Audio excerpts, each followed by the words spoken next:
कल एक गलत हो गया था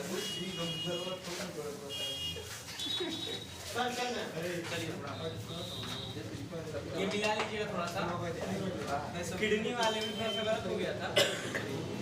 देखिए अगले लेक्चर में हमने एड्रीनल ग्रंथि के बारे में बताया था जिसमें थोड़ा सा मिस्टेक था उसको आप सही कर लीजिए। देखिए ये वाला भाग क्या कहलाता है? कॉर्टेक्स। और ये वाला क्या कहलाता है? मेडुला। वहाँ पे हमने देखिएगा वहाँ गलती ये हुई थी कि कॉर्टेक्स वाले से कॉर्टिसोल होता है और मेडुला वाले से एड्रेनालिन।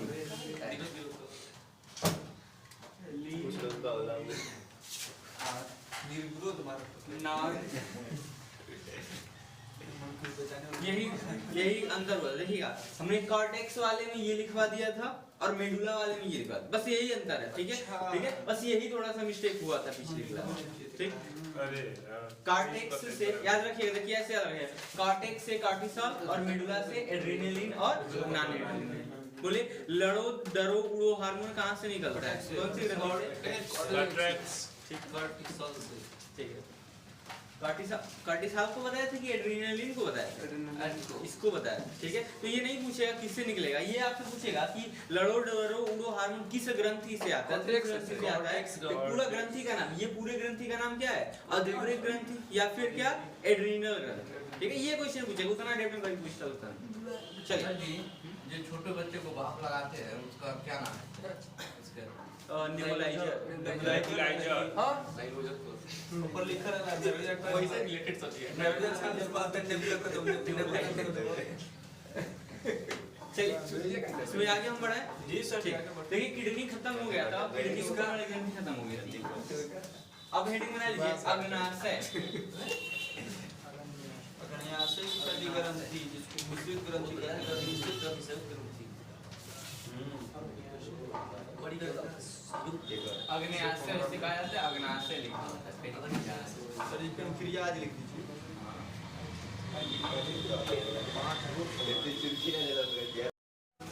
देखिए अग्न्याशय को हमने पाचन तंत्र में भी पढ़ाया था। ठीक है, लेकिन उसका जो अंतःस्रावी वाला भाग होता है वो यहाँ पढ़ना रहता है। ठीक है, तो पहली बात इक्वेशन जो बनेगा आपकी एग्जाम का वो यही बनेगा कि निम्नलिखित में से कौन सी मिश्रित ग्रंथि है? तो कौन सा होता है? अग्न्याशय। ठीक है, क्यों यह मिश्रित होता है? क्योंकि इसमें बहिःस्रावी और अंतःस्रावी दोनों होते हैं। और बहिःस्रावी याद रखिए कौन क्या स्राव करता है? अंतःस्रावी बहिःस्रावी कितना होता है? और ये कितना होता है? 1-2%। ठीक है, ऐसे लिखा हुआ। अब देखिए जो अंतःस्रावी भाग होता है, ठीक है, उसकी खोज लैंगर-हेंस नामक वैज्ञानिक ने की। ठीक है, इसलिए इसका नाम क्या पड़ गया? लैंगर-हेंस की दीवार। ठीक है, तो ये मान लीजिए पेनक्रियाज है, अग्न्याशय ये ऐसे है, इसका कुछ भाग यहाँ से क्या होगा? किनारे वाला अंतःस्रावी होता है, इसमें छोटे-छोटे ऐसे कोशिकाएं पाई जाती हैं। ठीक है, जिसे क्या कहते हैं? लैंगर-हेंस की दीपिका। अब इस लैंगर-हेंस की दीपिकाओं में 3 प्रकार की कोशिका पाई जाती है। कौन-कौन सा बोलिए? अल्फा से, दूसरा बीटा से और तीसरा डेल्टा से। ठीक है, अब देखिए अल्फा से याद रखिएगा क्या निकलता है? ग्लूकेगॉन। और बीटा से इंसुलिन। कंफ्यूजन कहाँ होता है? कुछ लोग अल्फा से इंसुलिन बोल देते हैं, तो याद रखिएगा अल्फा से इंसुलिन नहीं होता। ठीक है, अल्फा से ग्लूकेगॉन होगा और बीटा से इंसुलिन होगा। यहाँ से क्या होगा? सोमैटोस्टैटिन। अब अल्फा सेल से जो ग्लूकेगॉन निकलता है वो रक्त में शुगर को क्या करता है? बढ़ाता है, और ये शुगर को क्या होता है? कम करता है। और सोमैटोस्टैटिन दोनों क्या करता है? नियंत्रित करता है। इसको समझने का तरीका जैसे देखिए हमने बताया था कि पाचन के बाद ये आहार नाल है मान लेते हैं। ठीक है, आहार नाल में भोजन पचने के बाद कहाँ पहुँचता है? बोले रक्त नलिकाओं में। ये है एलिमेंट्री कैनाल और ये रक्त नलिकाएं हैं। ठीक है, अब देखिएगा जैसे ये यहाँ से यहाँ पहुंच गया, ठीक है, उसके बाद क्या होता है कि ये इंसुलिन हार्मोन आता है, ध्यान सुनिएगा, और यहाँ से रक्त नलिकाओं से ग्लूकोज को कहाँ भेज देता है? कोशिका में। ये कोशिका है, ये आहार नाल है, ये रक्त नलिका। तो भोजन आहार नाल में पचता है। ठीक है, और पचने के बाद कहाँ आता है? रक्त में। और रक्त में से कोशिकाओं में कौन भेजता है? इंसुलिन। तो यही तो लिखा गया है कि रक्त में शुगर को क्या करता है? कम करता है। हाँ ठीक है, सही है, रक्त में शुगर को क्या करता है? कम। तो यहाँ से इधर भेज देगा, इसमें कम हो जाएगा। ठीक है, और ध्यान सुनिएगा और क्या होता है? मान लीजिए अगले दिन आप क्या हो गए? फास्ट रख लिए, ठीक है, व्रत हो गए, तो यहाँ पे शुगर की जरूरत है रक्त में, तो ग्लूकेगॉन क्या करेगा? यहाँ से ग्लूकोज को उधर भेजेगा। तो ये रक्त में शुगर को क्या करता है? ग्लूकेगॉन बढ़ाता है, और ये क्या करता है? घटाता है। और अगर इंसुलिन की कमी हो जाए यानी इसकी कमी हो जाए तो कौन सा रोग होता है? डायबिटीज, मधुमेह, ठीक है, और डायबिटीज मिलेटस वाला। बोलेगा डायबिटीज इंसिपिडस किसके कारण होता है? सर जो पीछे जो पड़ा एडीएच हार्मोन के कारण, और मिलेटस किसके कारण होता है? इंसुलिन की कमी के कारण। याद रखो। हाँ ठीक है। अब देखिएगा ध्यान सुनिए, इधर क्या होता है कि जब ये इंसुलिन हार्मोन का काम क्या रहा है? इंसुलिन का काम कर रहा है कि शुगर को यहाँ से यहाँ भेज रहा है, ठीक है, और इसी की कमी हो गई तो रक्त से इधर भेज नहीं पाता और रक्त में ढेर सारा ग्लूकोज क्या होता है? भर जाता है। उसी को हम लोग क्या कर लेते हैं? मधुमेह। ठीक है, तो कमी से क्या होगा? इसकी कमी से यहाँ ले लेते हैं, कमी मधुमेह हो जाता है। तो बात सबको समझ में आ गई, ठीक है, क्योंकि ये हम पहले भी पढ़ा चुके हैं इसलिए बहुत ज्यादा प्रॉब्लम नहीं है, समझ में आ गया, ठीक है। चलिए एक बार रिवाइज कर लेते हैं। अग्न्याशय को किस नाम से जाना जाता है? इसका 99% भाग क्या होता है? स्राव करता है। एंजाइम का 1 से 2% क्या होता है? अंतःस्रावी जो हार्मोन का, और जो अंतःस्रावी भाग उसमें क्या पाई जाती है? कितनी कोशिकाएं होती है? 3। अल्फा से ग्लूकेगॉन, बीटा से इंसुलिन, डेल्टा से ग्लूकेगॉन क्या करता है? रक्त में शुगर को बढ़ाता है। ये रक्त में शुगर को बढ़ाता है और ये दोनों क्या करता है? इंसुलिन की कमी से कौन सा रोग? मधुमेह। ठीक है, चलिए इतना ही। अब हेडिंग बनाइए विसर्ड। अगली हेडिंग जो अगली ग्रंथि थी विसर्ड, टेस्टिस। देखिएगा हम लोग समझते हैं विसर्ड।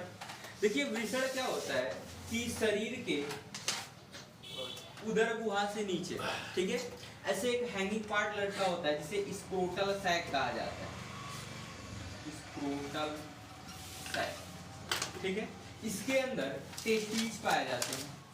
विसर्ड जिसको कहा जाता है विसर्ड। और विसर्ड में यहाँ पे ढेर सारी ऐसे कोशिकाएं पाई जाती हैं जिसमें से शुक्राणु बनता है। ध्यान समझिएगा इस चीज को, ठीक है, कि ये स्क्रोटल सैक है, उसके अंदर विसर्ड है, ठीक है, और विसर्ड में क्या बनते हैं? शुक्राणु बनते हैं, ठीक है। तो ये जो शुक्राणु बनाने वाली कोशिकाएं हैं उसके जस्ट बगल में एक ऐसे कोशिका होती है, उस कोशिका का नाम होता है क्या? Leading cell. ध्यान सुनिएगा, स्क्रोटल सैक है, उसके अंदर क्या है? विसर्ड, और विसर्ड के अंदर शुक्राणु बनाने वाली कोशिकाएं, ठीक है, और उसके जस्ट बगल में एक कोशिका है, कौन सी? लीडिंग सेल, जो कि आगे वाले चैप्टर में पढ़ना है अच्छे ढंग से, ठीक है। तो लीडिंग सेल एक हार्मोन का स्राव करती है जिसे क्या कहते हैं? एंड्रोजन हार्मोन, ठीक है। क्वेश्चन यही बन सकता है कि एंड्रोजन हार्मोन कहां से निकलता है? किस कोशिका से? तो लीडिंग कोशिका से, ठीक है। अब एंड्रोजन का एक भाग है कौन सा? टेस्टोस्टेरॉन, ठीक है। अब इसी टेस्टोस्टेरॉन के कारण द्वितीयक लैंगिक विकास होता है नर में, ठीक है। अब ये द्वितीयक लैंगिक विकास क्या होता है? जैसे क्या?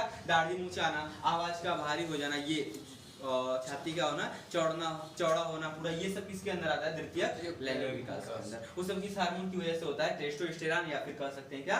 एंड्रोजन। आपके एग्जाम में अगर क्वेश्चन आएगा तो ये वाला आता है, दाढ़ी मूंछ क्यों आता है? किसके कारण आता है?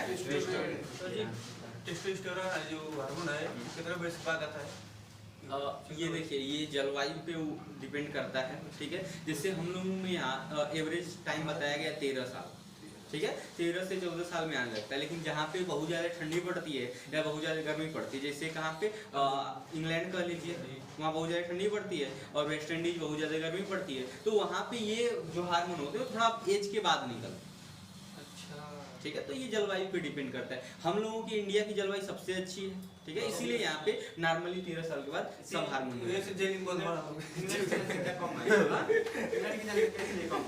तो हर इंडिया देखिए सबसे बढ़िया जलवायु इंडिया की है और थोड़ा बहुत चाइना की है, और सबसे ज्यादा हो गया ना ये, ठीक है। चलिए बस इतना, ठीक है ना। फिर से सुन लीजिए एक बार। विसर्ड, ठीक है, किस पहली बात ये देखिए, विसर्ड जो मतलब कि एक हैंगिंग पार्ट होता है जिसमें लटका जैसे क्या आते हैं? स्क्रोटल सैक कहा जाता है, उसमें ये 2 विसर्ड पाए जाते हैं, ठीक है। सर इस बाहर आता है पता नहीं, क्वेश्चन देखिए, आप लोग समझते हैं कि इसका जो टेम्परेचर होता है वो ज्यादा होता है, ऐसा सुनते होंगे, लेकिन 2 से 2.5 डिग्री सेंटीग्रेड ये शरीर से कम होता है, याद होता है। ठंडिया में ऐसे सिकुड़ के अंदर चला जाता है एकदम आपने सही कहा, डार्टेस मसल्स होती है, ठीक है। जैसे देखिए अब इसको शरीर देखिए, हम लोगों के शरीर में, ठीक, अब इसको थोड़ा चलिए वो हटा देंगे हम। देखिए क्या होता है कि जैसे हम लोगों का शरीर है, ठीक, तो उसका कितना होता है तापमान 37 डिग्री सेंटीग्रेड का होता है। अगर 37 डिग्री, देखिए जब जिस समय मतलब कोई नर है वो माँ के गर्भ में रहता है, ठीक है, तो उस समय ये जो वृषण है ना, ये पेट में रहता है, एब्डोमेन में रहता है, ठीक है, और बर्थ होता है उसी समय वो नीचे लटक जाता है, ठीक है। क्यों? क्योंकि उसके बाद शुक्राणु का निर्माण होना रहता है, ठीक है। और ये शुक्राणु का निर्माण तभी होगा जब इसका तापमान शरीर के तापमान से 2 से 2.5 डिग्री सेंटीग्रेड क्या हो, कम हो, ठीक है। अब क्या होगा कि जैसे जब गर्मी होती है तो शरीर, अब देखिए ठंडी के दिनों में ये जो यहाँ पे मसल्स होती है, डार्टस मसल्स, ठीक है, अब वो क्या होती है कि यहाँ का तापमान और ज्यादा। अंडाशय के बाद हम लोग पढ़ रहे हैं अंतःस्रावी संबंधित रोग, ठीक है। तो इस तंत्र से संबंधित रोग क्या होता है, जैसे देखिए बौनापन आपने पढ़ा होगा कि पीयूष ग्रंथि से एक हार्मोन निकलता है, वृद्धि हार्मोन, ठीक है। अगर शरीर में वृद्धि हार्मोन की कमी हो जाए तो इंसान क्या हो जाएगा, छोटा हो जाएगा, इसे क्या कहते हैं, बौनापन। यानी वृद्धि हार्मोन की कमी से कौन सा रोग होता है, बौनापन। ये तो आता है, ठीक है। लेकिन अगर देखिएगा कभी कभी क्या होता है कुछ बच्चों में जो कि अवयस्क है, ठीक है, और अवयस्क में वृद्धि हार्मोन बहुत ही ज्यादा निकल रहा है, ठीक है, तो बहुत ही ज्यादा निकलता है तो उनका शरीर का आकार क्या हो जाता है, बहुत ही अत्यधिक बढ़ जाता है। तो जब शरीर का आकार बढ़ जाएगा उस रोग को क्या कहेंगे, गिंगैटिज्म, याद रखिएगा, क्या कहेंगे, गिंगैटिज्म। ये किसमें है, अवयस्क में। कौन सा हार्मोन बढ़ने से, वृद्धि हार्मोन अधिक होने से शरीर का साइज बहुत ज्यादा बढ़ जाता है, जिसे क्या कहते हैं, ठीक है। अब देखिएगा अगर क्या हो गया, यही अवयस्क के बजाय किसमें बढ़ जाए, वयस्क में, ठीक है। जैसे मान लीजिए कोई इंसान बड़ा हो गया है, ठीक है, मतलब एक एज हो गई है, उसके बाद भी ये हार्मोन बढ़ जाए तो फिर क्या होता है, उस रोग को कहते हैं एक्रोमीगैली। अब इसमें क्या होगा, देखिए वयस्क में ग्रोथ हार्मोन बढ़ जाएगा तो उसके शरीर का आकार बदल जाएगा। जैसे इसका एग्जाम्पल देखना चाहे तो आप ग्रेट खली को देख सकते हैं, ठीक है। उनका शरीर का आकार कुछ बेढंगा हो चुका है, उनका ये वाला हिस्सा क्या हो चुका है, निकल चुका है, ठीक है। तो उनको ये वाला रोग हुआ है, ठीक है। कौन सा, एक्रोमीगैली। मतलब बहुत ज्यादा जब शरीर में क्या होता है, प्रोटीन की मात्रा, सारी चीजों की मात्रा बढ़ेगी तो ग्रोथ हार्मोन ज्यादा तेजी से निकलने लगेगा, और जिसकी वजह से क्या हो गया, वयस्क में अगर ग्रोथ हार्मोन बढ़ जाता है तो शरीर का आकार क्या हो जाएगा, बढ़ जाएगा, ठीक है। और खासकर ये वाला हिस्सा बढ़ जाता है, ठीक है। चलिए अगला है एड्रीनल विलिरिज्म कहा जाता है, ठीक है। ये क्या होता है, देखिए जैसे क्या होता है कि नर के अलग हार्मोन होते हैं लैंगिक से संबंधित, और मादा के अलग होते हैं, ठीक है। बस किसी कारणवश क्या हो जाए कि उसमें उन जो हार्मोन का एक बैलेंस होता है, संतुलन होता है, वो संतुलन बिगड़ जाए, यानी हार्मोन क्या हो जाए, असंतुलित हो जाए, तो मादा में नर जैसे लक्षण दिखाई देते हैं। जैसे क्या होता है, दाढ़ी मूंछ आ जाती है, आवाज भद्दी हो जाती है, ये सब क्या होते हैं, नर के लक्षण होते हैं जो कि मादा में आ जाते हैं। इसको क्या कहते हैं, एड्रीनल विलिरिज्म कहा जाता है, ठीक है। अगर देखिए यही कुछ ऐसा होता है कि नर में ये बैलेंस बिगड़ जाए, ठीक है, नर में लैंगिक हार्मोनों का बैलेंस बिगड़ जाए, संतुलन बिगड़ जाए, तो उनमें क्या हो जाता है, मादा जैसे लक्षण आ जाते हैं। जैसे क्या होता है, स्तन विकसित हो जाता है, आवाज पतली हो जाती है, और फीमेल जैसे लक्षण उत्पन्न होने लग जाते हैं, ठीक है। तो ये क्या कहलाता है, गायनेकोमेस्टिया। तो नाम याद रखिएगा, गायनेकोमेस्टिया। नर में अगर मादा लक्षण आ जाए तो कहते हैं, और एड्रीनल विलिरिज्म किसे कहते हैं, नर में मादा लक्षण, मादा में नर लक्षण आ जाए तो ये क्वेश्चन पूछे जाते हैं। खासकर ये गायनेकोमेस्टिया क्या होता है, ठीक है। एड्रीनल विलिरिज्म तो शायद नहीं पूछा गया, एक्रोमीगैली पूछा गया है, ठीक है। ये अब यहाँ तक समझ में आया, ठीक है। एक हेडिंग है नपुंसकता, ठीक है। आपने अभी पढ़ा कि टेस्टिस से एक हार्मोन निकलता है एंड्रोजन, ठीक है, जिसका एक भाग है क्या, टेस्टोस्टेरॉन। और जब टेस्टोस्टेरॉन की कमी हो जाएगी तो नर में क्या आ जाता है, नपुंसकता आ जाता है, इसे क्या कहते हैं, नपुंसकता, ठीक है। बस इतना ही समझ में आ गया सबको। क्वेश्चन पूछिए, किसको पूछिए,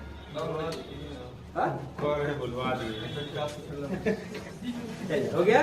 चलिए एक बार फिर से देख लेते हैं। अंतःस्रावी तंत्र संबंधित रोग, बौनापन किसकी कमी से होता है, अगर अवयस्क में वृद्धि हार्मोन बढ़ जाए तो कौन सा रोग, अगर तो बढ़ जाएगा, ठीक है, अवयस्क में तो शरीर का हाइट क्या होगा, बढ़ जाएगा, ठीक है। अगर वयस्क में वृद्धि हार्मोन बढ़ जाए तो उनके शरीर पर क्या होगा, बढ़ जाएगा, उस रोग को क्या कहेंगे, एक्रोमीगैली कहेंगे, ठीक है। अगर मादा में नर जैसे लक्षण आ जाते हैं तो उसको क्या कहते हैं, एड्रीनल विलिरिज्म कहते हैं, ठीक है। ये क्यों होता है, हार्मोन के असंतुलन के कारण होता है, ठीक है। अगर नर में मादा जैसे लक्षण आए उसे क्या कहते हैं, गायनेकोमेस्टिया, ठीक है। जैसे स्तन विकसित होना, आवाज पतला, ठीक है। अब देखिए नपुंसकता क्या होता है, जिसमें टेस्टोस्टेरोन की क्या हो जाए, कमी, ठीक है। चलिए चलिए देखिए, अब इस चैप्टर से संबंधित हम लोग क्वेश्चन करेंगे। चलिए, तो पहला क्वेश्चन बताइएगा, निम्नलिखित में से कौन सा अंग एक ग्रंथि नहीं है? ध्यान से सुनिएगा,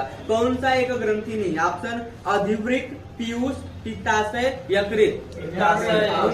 पित्ताशय। क्योंकि क्या होता है बाकी सब। अच्छा चलिए, अगर हम यहीं से पूछ रहे इसी में से कि कौन सा बहिस्रावी ग्रंथि है? कौन सा? देखिए आप सुनिए, निम्नलिखित में से कौन सा बहिस्रावी ग्रंथि? अधिवृक्क, पीयूष, यकृत, पिनियल। बोले यकृत। यकृत क्या होता है? बहिस्रावी। चलिए अगला क्वेश्चन देखिए, मानव शरीर में सबसे बड़ी अंतःस्रावी ग्रंथि निम्न में से कौन है? थायराइड। ऑप्शन था थायराइड, पैराथायराइड, एड्रिनल और पिट्यूटरी। चलिए अगला क्वेश्चन, मानव शरीर में सबसे बड़ी ग्रंथि है? ऑप्शन यकृत, थायराइड, पीयूष, लार ग्रंथि। बोलिए यकृत, थायराइड, पीयूष ग्रंथि, लार ग्रंथि। बोलिए यकृत। क्यों? क्योंकि सिर्फ बड़ी ग्रंथि पूछे तो थायराइड और क्या बोलते हैं यकृत दोनों रहे तो यकृत को मारेंगे, लेकिन जब अंतःस्रावी और बड़ी पूछे तो किसको मारेंगे? थायराइड। ठीक है। चलिए अगला क्वेश्चन, मानव शरीर में सबसे छोटी अंतःस्रावी ग्रंथि निम्न में से कौन सी है? ऑप्शन अधिवृक्क, पीयूष, पिनियल, अग्न्याशय।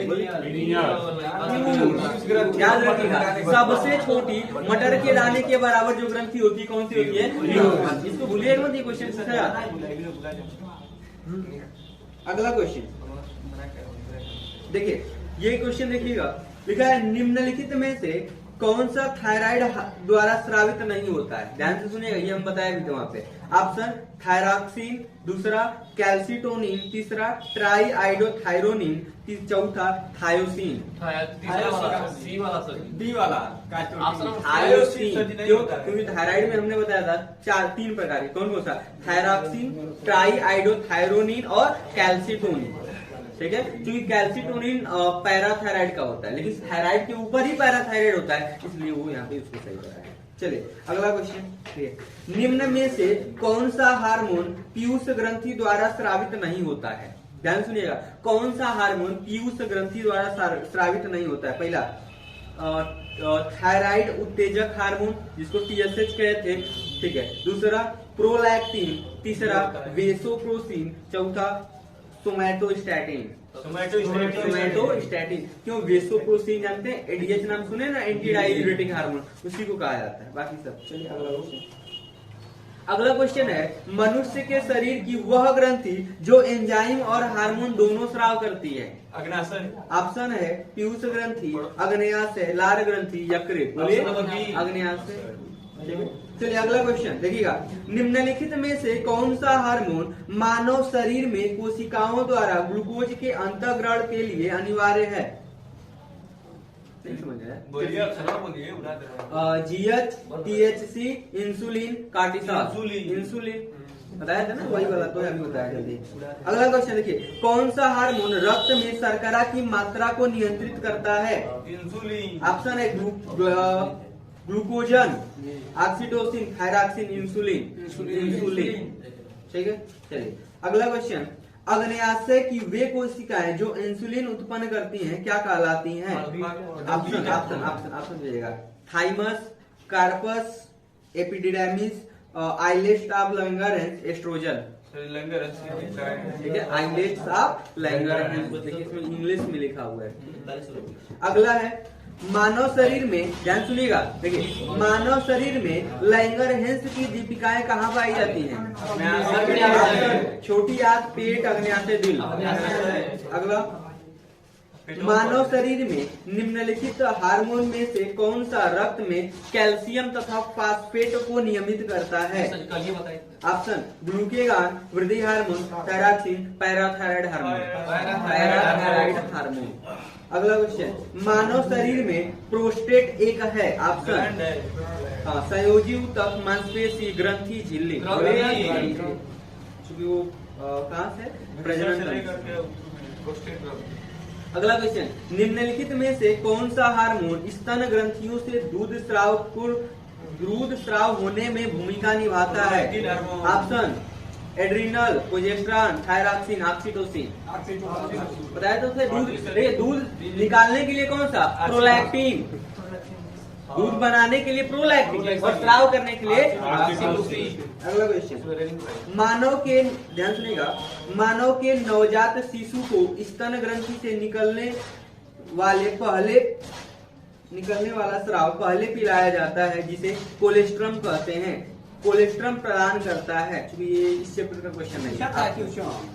हाँ, इस चैप्टर का नहीं, वो प्रतिरक्षा तंत्र का, बता देते हैं अभी। ऑप्शन फर्स्ट, क्योंकि कोलेस्ट्रॉल प्रदान करता है, डैश दिया हुआ उसमें भरना है। पहले का विकास के लिए आवश्यक तत्व, दूसरा रोग प्रतिरोधक शक्ति, तीसरा विकास के लिए पोषण, चौथा निद्रा।